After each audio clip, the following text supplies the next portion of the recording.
Students in the cinema flocked to the restroom like chicks. To protect the stage, the princess pouted at the window.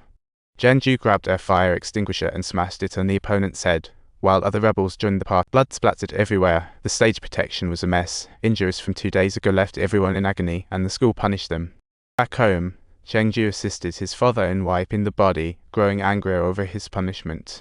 He dropped his work and heroically returned to school with a metal rod, starting to smash the windows with all seriousness. Subtitles: the school desks exploded with a bang, yet Zhengzhu didn't care, venting his frustration joyfully. Unsurprisingly, Zhengzhu was expelled from school. When the stage saw his friends getting hurt one by one, his heart was breaking. He quietly took out a large sum, sought Zhengzhu to join his gang. Zhengzhu couldn't believe it upon hearing. It's quite surprising that these words actually came out of Shangtai's mouth. Well, the feeling of being angry is truly amazing. Let's head out together now. Living together sounds great. But you think it's that simple? No way. My family's the worst, said the princess to Shangtai, because her mom ended up in the hospital due to her dad's gang ties. She stormed out, and when she got home, no one was there to set her straight, which led her down the wrong path.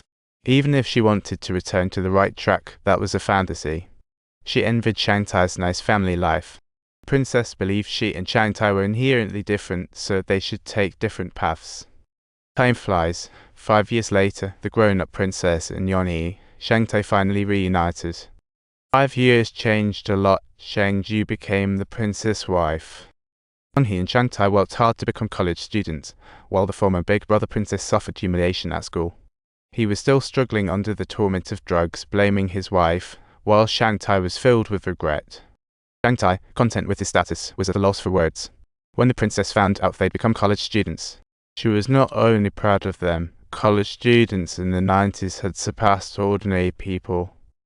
When Shangtai inquired about Zhengzhu's current situation, the princess told him, Zhengzhu is in prison.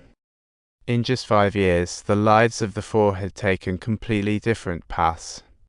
After getting out of prison, Zhengzhu went straight to the mountain gang. A lightning-fast exchange of glances. The boss invited Zhengzhu for tea and handed him a large check, indicating understanding for his prison time and good intentions for the future. After Zhengzhu got out, he found Zhengzhu and kept him company through the night. They sat together, but their moods were certainly different. Zhengzhu shared with him the gang-related matters.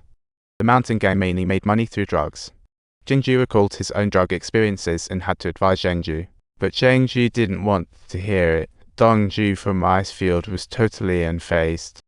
Zhengzhu knew this conversation was going nowhere and fell into a resigned silence. During their growth, they lost memories and experienced subtle goodbyes.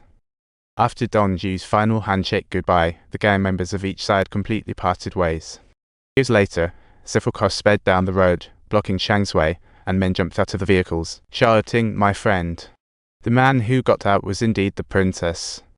At the dinner table, the princess told Shangtai that his painful experiences led him to quit drugs. Relying on his own abilities, he successfully managed to make his father's gang thrive and prosper.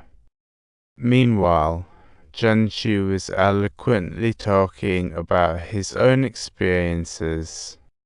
When Shangtai interrupted, saying, "Your old-school ways are really embarrassing." Nearby, the princess' little bro shot a nasty glare at Shangtai, and the princess promptly schooled them. As for Shangtai, who apologized for his inappropriate words, the princess didn't care and thought friends shouldn't sweat the small stuff. Though the princess gang was expanding, what he treasured most was the friendships from back then. Ever since parting with the princess, he had been moving up in his career, becoming a valuable assistant in Hong Kong's gang scene. Times well, on this particular day, Zhengzhu arrived at the dock for gang-related tasks and declined the proposals put forward by his subordinates. She went to find Dongzhu alone and invited him to Shangtai's party, but Dongzhu looked utterly confused in response. "What am I doing now?" "Just go check it out. Time's running out, and it's not early anymore." Turns out the two of them had already taken their own respective stances. The princess stopped persuading him, and after years of separation, each began their own happy lives. Shangtai had become a doctor, and everything seemed wonderful as it used to be. However, Zhengzhu still hadn't shown up. While everyone raised their glasses to toast, he took the microphone and started singing alone, reminiscing about the past. The song encompassed nostalgia for memories, sadness for farewells, and joy for reunions. As time went by, returning to the past became impossible. To take down the Princess Gang, Donju anonymously reported it, as the government was vigorously cracking down on gang activity. Upon receiving the tip-off, the police promptly moved in to arrest the gang leader, enraging his underlings. So they lay in wait at Donju's home, plotting to take care of him in the dead of night.